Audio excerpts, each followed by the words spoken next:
హనుమాన్ చాలీసా చేశారు తులసీదాస్ గారు.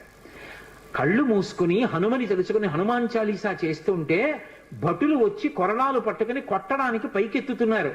ఆశ్చర్యం ఏమిటంటే ఆ రోజున పాదుషా కోట అంతఃపురం అంతటా పెద్ద పెద్ద కోతులు వచ్చి ప్రతి సైనికుడి చెయ్యి పట్టుకున్నాయి కదలకుండా.